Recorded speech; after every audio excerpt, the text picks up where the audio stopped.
I am Senator Karkhanis speaking for the first time today. I'm always at the leisure of those above me, so judges, PO, please give me a signal when you're ready to go. Gun and school do not belong in the same sentence. However, the last 10 years have suggested otherwise. The peak in gun violence and accidental shootings in schools and colleges have taken too many lives, and it needs to stop. There is absolutely no need for teachers to carry weapons.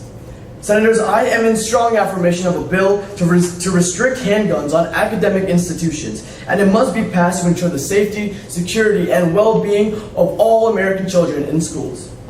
I stand in this position for two reasons. For one, handguns do nothing but endanger kids. Secondly, guns can have an overwhelming effect on these children.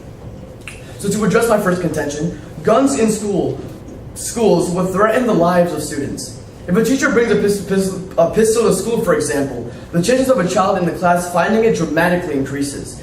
Previous statistics of children killing or getting killed with guns indicate that such weapons don't belong anywhere near a school.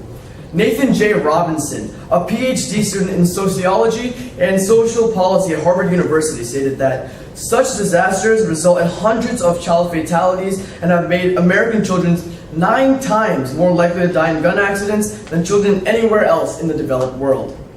The evident danger that students face in school if teachers are carrying a gun should be enough to understand the significance of affirming this bill. But if you still don't believe me, to further prove my point, public health reporter Evan DeFilippis concluded, study after study unequivocally demonstrates that the prevalence of firearms directly increases the risk of youth homicide, suicide, and unintentional death. This effect is consistent across the United States and throughout the whole world. Moving on to my second contention, guns can be very tempting for students. Once a teacher carries a handgun into a school facility, the possibility of a child getting his or her hands on it is increased. If these kids are able to realize that the teacher has the possession of a gun, they will try to go get it.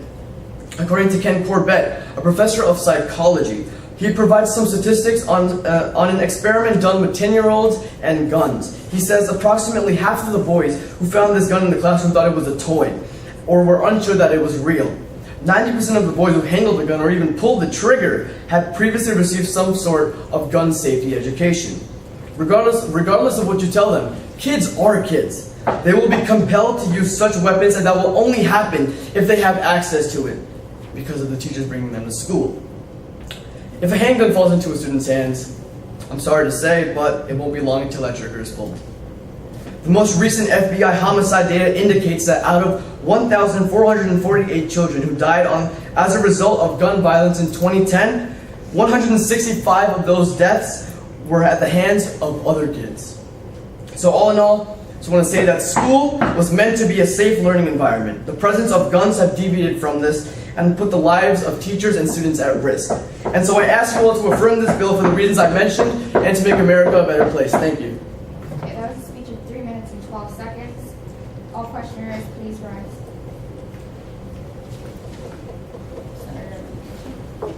If students killed other students, as you said concerning the FBI homicide, then couldn't these other students have brought their own guns to school?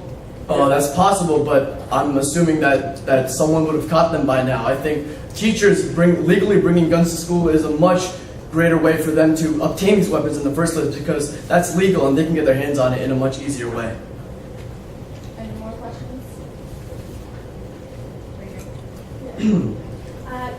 Though the speaker's points are relatively morally sound, how does the speaker propose we are going to implement this bill, given that the 10th Amendment of the Constitution specifically states that all rights not guaranteed to the federal government themselves are given to the state? Thus, education, which is explicitly not given to federal powers, how can we implement this? Well, that's a valid point, but what I would say to that is, when the founders instituted these amendments in the first place, what they care about is making sure that the people of America are safe. And so I wouldn't think it would hurt to amend this Constitution in some ways so that this would be allowed.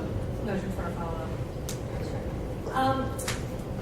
Though we can make exceptions in many cases, how are we specifically going to ensure by not making an exception for this case, we're also not going to make exceptions for cases that are going to lead for more federal power to be used unprecedented? Well, you would have to look at these cases one by one. I'm specifically talking about this gun case, and so I think it would be okay to make an exception for this. Okay, the question time